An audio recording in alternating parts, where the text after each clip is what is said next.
வணக்கம் நண்பர்களே. Railway recruitment போர்டில் குரூப் டி நோட்டிஃபிகேஷன் வந்திருக்கு. இதில் அப்ளை ஆன்லைன் ப்ராசஸ் தொடங்கியாச்சு. ஜனவரி 23 பிப்ரவரி 22 வரைக்கும் டைம் கொடுத்துருக்காங்க. இப்போ அப்ளை ஆன்லைன் அப்ளை பண்ணும்போது நிறைய பேருக்கு ஏகப்பட்ட டவுட்ஸ் இருக்குது. ஸோ அதெல்லாம் கிளாரிஃபை பண்ணிடலாம். அதுக்காக தான் இந்த காணொலியும் கூட. நீங்கள் முதல் தடவை நம்ம சேனலை பார்க்குறவராக இருந்தால் மறக்காமல் சப்ஸ்கிரைப் பண்ணிட்டு கண்டினியூ பண்ணுங்கள். ஆர்ஆர்பி குரூப் டியில் மொத்தம் 32,000 வேகன்சி. தமிழ்நாட்டுக்கு மட்டும் 2,600 வேகன்சி மேலே போட்டிருக்காங்க. ஸோ இதில் அப்ளை பண்ணும்போது பார்த்தீங்கன்னா பேசிக்காக பார்த்தீங்கன்னா ஓபிசி சர்டிஃபிகேட் வேணுமா அப்படின்னு நிறைய பேர் கமாண்டில் சொல்லியிருந்தா பார்த்தேன். கண்டிப்பாக ஓபிசி சர்டிஃபிகேட் வேணும். அந்த ஓபிசி சர்டிஃபிகேட் பார்த்தீங்கன்னா ரீசெண்டாக எடுத்தது, அப்டேட்டடாக இருக்கணும். சரிங்களா? 2 வருஷம் 3 வருஷம் ஆனதாக இருக்கக்கூடாது. லாஸ்ட்டு 6 மந்த்துக்குள்ளே இருக்கணும். அது அப்ளிகேஷன் க்ளோஸ் டேட்டுக்குலேருந்து ஒரு 6 மந்த்துக்குள்ளே இருக்கிற மாதிரி இருந்துச்சுன்னா இந்த ஓபிசி சர்டிஃபிகேட் ஓகே தான். சரிங்களா? அதனால் ஓபிசி சர்டிஃபிகேட் அதாவது பிசி பிரிவு, அதாவது பிசி முஸ்லீம், எம்பிசி, டிஎன்சி போன்ற பிரிவில் வரவங்க அனைவருமே அதாவது ஓபிசி இதில் தான் வருவாங்க. அதுலேயுமே 2 பிரிவை பிரிச்சிருக்காங்க. அது ஓபிசி கிரீமி லேயர் அண்ட் நான் கிரீமி லேயர். அதாவது கிரீமி லேயர்னா அவங்களுடைய ஆண்டு வருமானம் 8 லட்சத்துக்கு மேலே இருந்துச்சுன்னா அவங்க கிரீமி லேயர், இல்லை 8 லட்சத்துக்குள்ளே இருந்துச்சுன்னா அவங்க நான் கிரீமி லேயர். இப்போ பார்த்தீங்கன்னா நான் கிரீமி லேயர் பிரிவினருக்கு, ஓபிசி நான் கிரீமி லேயர் பிரிவுக்கு மட்டும்தான் இந்த இடஒதுக்கீடு உண்டு. ஓபிசிக்கு உள்ள இடஒதுக்கீடு உண்டு. அவங்க கிரீமி லேயராக இருந்துச்சுன்னா அவங்களும் பார்த்தீங்கன்னா அண்டர் ஓப்பன் கேட்டகரி போயிடுவாங்க. ஓகேவா? ஸோ அதனால தான் இந்த ஓபிசி சர்டிஃபிகேட் இன்கம் பொறுத்து கொடுக்கறனால ரீசெண்டாக கேட்குறாங்க. சரிங்களா? ஸோ இது பார்த்தீங்கன்னா ஓபிசிக்கு நிறைய கேட்டகரி கொடுத்துருக்காங்க. அதனால் நம்ம பிப்ரவரி 22 வரைக்கும் டைம் கிடைக்கிறதுனால நீங்கள் ஒரு 3 நாள் 4 நாள் அலைஞ்சிங்கன்னா இந்த ஓபிசி சர்டிஃபிகேட் வாங்கிட்டு அப்ளை பண்ணிங்கன்னா அந்த இடஒதுக்கீட்டில் ஈஸியாக வேலைவாய்ப்பு கிடைக்க வாய்ப்பு இருக்குது. அதனால் ஓபிசி சர்டிஃபிகேட் மறந்துடாதீங்க. அது இருந்தால் தான் அப்ளை பண்ண முடியும். ஸோ எஸ்சி/எஸ்டி கேண்டிடேட்ஸ்க்கு பார்த்தீங்கன்னா ஏற்கனவே அந்த சர்டிஃபிகேட் நம்ம தமிழ்நாடு கவர்மெண்ட் கொடுத்த ஃபார்மெட்டே போதுமானதான், அதை வச்சு நீங்கள் அப்லோட் பண்ணிக்கலாம்.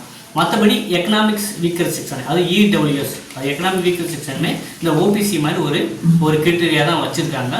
ஸோ அது என்னை பொறுத்த வரைக்கும், தமிழ்நாட்டை பொறுத்த வரைக்கும் பார்த்தீங்கன்னா இந்த எக்கனாமிக் வீக்கர் செக்ஷன் அந்த ஒரு கோட்டாவே கிடையாது. சரிங்களா? மத்திய அரசு பணிகள் மட்டும்தான் இந்த இடபிள்யூஎஸ்க்கு கோட்டா. அப்போ தமிழ்நாட்டை சேர்ந்த பொது பிரிவினர்கள் பார்த்தீங்கன்னா உங்களுக்கு பார்த்தீங்கன்னா ஒரு நல்ல வாய்ப்புன்னே சொல்லுவேன். நீங்கள் பார்த்தீங்கன்னா நீங்கள் பொது பிரிவில் தான் தமிழ்நாட்டில் போட்டுக்கிறீங்க ஸ்டேட் கவர்மெண்ட்டில். ஆனால் மத்திய அரசு போனீங்கன்னா உங்களுக்கு 10% இடபிள்யூஎஸ் கோட்டாவில் இருக்குது. சரிங்களா? இப்போ அதனால நீங்கள் உங்களுடைய குடும்ப ஆண்டு வருமானம் 8 லட்சம், அப்புறம் இந்த 10 ஏக்கர் நிலம் எல்லாம் இருக்கக்கூடாது, அந்த மாதிரி ஒரு கிரிட்டீரியா வச்சுருக்காங்க. இதை பார்த்துட்டு நீங்களும் இடபிள்யூஎஸ் சர்டிஃபிகேட் வச்சுருந்து நீங்கள் அப்ளை பண்ணிங்கன்னா உங்களுடைய கோட்டாவில் ரொம்ப, அது எனக்கு தெரிஞ்சு பார்த்தீங்கன்னா அவங்களுக்கு நிறைய பேர் இந்த மாதிரி கோட்டா இருக்கிறதே தெரியாமல் இருக்காங்க. அதனால் நீங்கள் சர்டிஃபிகேட் பண்ணிங்கன்னா நீங்கள் ஓரளவு மார்க் எடுத்தாலும் கட்டாப்பில் நீங்கள் உள்ளே போய் வேலை வாய்ப்பு பெறதுக்கு வாய்ப்பு இருக்குது. அதனால் இடபிள்யூஎஸ்னா ஓப்பன் கேட்டகரியில் வரவங்க, அதாவது என்னென்னா உயர்சாதி ஏழைகள் சொல்லுவாங்க. சரிங்களா? அது ஃபார்வர்டு கம்யூனிட்டி. ஸோ அவங்க தான் இடபிள்யூஎஸ்க்கு அவங்க எலிஜிபிள். சரிங்களா? Economic weaker section. ஓகேங்களா? ஸோ மற்ற நார்மல் ஓபிசி கூட அவங்க அந்த கேட்டகரி வர முடியாது. ஓகேங்களா? ஸோ இதுதான் இந்த இடபிள்யூஎஸ்ங்கிறது. சரிங்களா? மீனிங்கு. அப்புறம் பார்த்தீங்கன்னா நீங்கள் நேம் கொடுக்கும்போது அவங்க 10th மார்க் ஷீட்டில் நேம் நம்ம நேம் எப்படி இருக்கோ அதை அப்படியே காப்பி பண்ணிடுங்க. சரிங்களா? வேறு எந்த இதுவுமே பண்ண வேண்டாம். அப்புறம் ஒரு சிலருக்கு ஓடிபி வர மாட்டேங்குது சொன்னீங்கன்னா நீங்கள் ரீசெண்ட் கொடுங்க, அந்த ஓடிபி ஒர்க் ஆகிடும். அப்புறம் ஆதார் கொடுக்கும்போது பர்டிகுலர் கன்சென்ட், ஆதார் கன்சென்ட் வருதுன்னா நீங்கள் ஆதார் டீட்டெயில்ஸ் கொடுக்கும்போது கீழே ஒரு செக் பாஸ் இருக்கும். சரிங்களா? ஐ ஹியர் வே அப்படின்ட்டு அந்த செக் பாஸை கொடுத்துட்டு அந்த ஓடிபி கொடுங்க, ஆதார் ஒர்க் ஆகும். சரிங்களா? ஒரு சிலருக்கு பார்த்தீங்கன்னா ஆதாரில் உங்கள் மொபைல் நம்பர் ரிஜிஸ்டர் பண்ணியிருக்க மாட்டீங்க. அப்போ இ-சேவை மையத்தில் ஆதாரில் உங்கள் மொபைல் நம்பரை அப்டேட் பண்ணுங்கள். ரீசெண்டாக கையில் வச்சுருக்க மொபைல் நம்பர். ஒரு சில பேர் என்ன பண்ணியிருப்பாங்கன்னா ஆதாரில் அவங்க அப்பாவோட மொபைல் நம்பரோ, அம்மாவோட மொபைல் நம்பரோ, இல்லை அண்ணனோட மொபைல் நம்பரோ கொடுத்துருக்கலாம். இப்போ அந்த ஓடிபி கிடைச்சா பிரச்சனை கிடையாது. அந்த நம்பரே இப்போ இல்லைங்கன்னா நீங்கள் உங்கள் ஆதாரை அப்டேட் பண்ணி தான் ஆகணும். அப்டேட் பண்ணுறதுக்கு ஒரு 3-4 நாள் ஆகும். 4 நாள் அது ஆதாரில் அப்டேட் ஆகிடும். ஸோ அதை வச்சு நீங்கள் ஆதார் கார்டு வரதுக்கு ஒரு 10 நாள் ஆகும். ஆனால் அந்த ஆதார் அப்டேட் பண்ணுற விஷயம் ஒரு 3-4 நாள் ஆகிடும். நீங்கள் ப்ராப்பராக அப்ளை பண்ணிடலாம். சரிங்களா? ஸோ இந்த ஒரு விஷயம் எல்லாருமே கமாண்டில் தெரிஞ்சுக்கிட்டு இருந்தாங்க. ஸோ நீங்கள் பார்த்தீங்கன்னா ஃபீட் பண்ணுறது உங்கள் எஜுகேஷன் குவாலிஃபிகேஷன் 10th மார்க்ஸுக்கு மட்டும் அவங்க அந்த டீட்டெயில்ஸ் மென்ஷன் பண்ணால் போதும். எக்ஸ்ட்ரா நீங்கள் ஐடிஐ படிச்சிருந்தீங்கன்னா அதை அவங்க மென்ஷன் பண்ணலாம். ஸோ இதுதான் வச்சுருக்காங்க.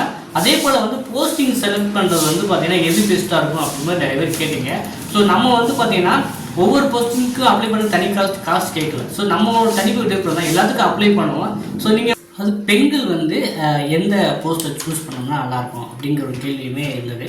ஸோ அது டிராஃபிக் சிக்னல். ஸோ இந்த ஜாப் நீங்கள் சூஸ் பண்ணீங்க, ஃபஸ்ட்டு ப்ரியாரிட்டி கொடுத்தீங்கன்னா ஸோ அதில் உங்களுக்கு வேலை கிடைச்சுன்னா மேக்ஸிமம் வந்து ஆஃபீஸ் ஒர்க் இருக்கிற மாதிரி தான் இருக்கும். ஃபீல்டில் வந்து கொஞ்சம் கம்மியாக தான் இருக்கும். ஸோ அதர் தென் வந்து டிராஃபிக் சிக்னல் தவிர்த்து அதர் தென் போனீங்கன்னா நீங்கள் ஃபீல்டில் போய் வேலை பார்க்குற மாதிரி இருக்கும். சரிங்களா? அது ஆண்களுக்கும் சரி. இந்த டிராஃபிக் சிக்னல் வந்து பார்த்திங்கன்னா மேக்ஸிமம் வந்து நீங்கள் ஆஃபீஸ் ஒர்க் இருக்கிற மாதிரி இருக்கும். மற்றபடி வந்து பார்த்திங்கன்னா ஒரு சில நேரம் தான் ஃபீல்டில் போகிற மாதிரி இருக்கும் இந்த கேட்டகரியில் சூஸ் பண்ணிங்கன்னா. ஓகேவா?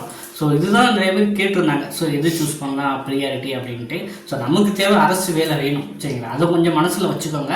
என்ன வேணால் கிடைக்கட்டும். இப்போ வந்து பார்த்திங்கன்னா 8th பே லெவல் போட்டாங்கன்னா நமக்கு வந்து உங்களுக்கு 40,000க்கு மேலேயே சேலரி வருங்க குரூப் டிக்கு. சரிங்களா?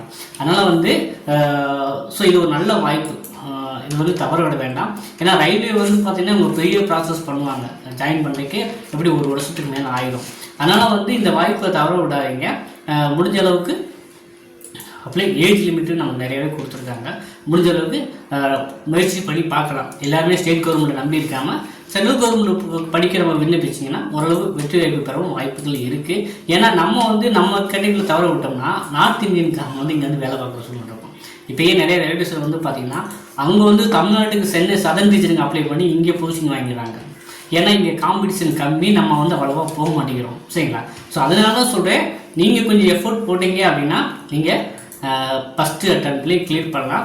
அதுக்கான பயிற்சி மட்டும் என்ன போதும். இந்த இதுக்கு வந்து ரொம்ப மெனக்கெட்டு படிக்கணும்னு தேவையில்லை. சரிங்களா? டிஎன்பிஎஸ்சிக்குன்னா நீங்கள் பக்கமாக படிக்கணும். ஸோ இதுக்கு வந்து பார்த்திங்கன்னா ஆப்டிடியூட் அண்ட் ரீசனிங், இதுக்கு வந்து ப்ராக்டிக்ஸ் கொஞ்சம் நல்லா பண்ணிங்கன்னா நீங்கள் வேலைவாய்ப்பு பெறலாம். நம்மளுடைய பங்களிப்புமே இனிமேல் வந்து வரத்தான் போகுது. ரயில்வே குரூப் டிக்கு வந்து நம்ம ஆன்லைன் கிளாஸ் ஸ்டார்ட் பண்ண போகிறோம். ப்ளஸ் வந்து ஸ்டடி மெட்டீரியல் ப்ரொவைட் பண்ண போகிறோம். ஸோ விருப்பம் உள்ளவங்க வந்து பார்த்திங்கன்னா இந்த டிஸ்பிளேயில் வாட்ஸ்அப் நமக்கு ஸ்டார்ட் பண்ணி நீங்கள் வந்து ஸ்டடி மெட்டீரியல் என்ன காசு என்ன டீட்டெயில்ஸ் கேட்டுட்டு நீங்களும் ஜாயின் பண்ணிக்கலாம். ஸோ இது சம்மந்தமாக எனக்கு இன்னமும் டவுட்ஸ் இருக்குது அப்படின்னு நீங்கள் ஃபீல் பண்ணிங்கன்னா மறக்காமல் கமெண்ட்டில் தருவீங்க. நம்ம அடுத்த காலில் இன்னமும் டீட்டெயிலாக டிஸ்கஸ் பண்ணலாம்.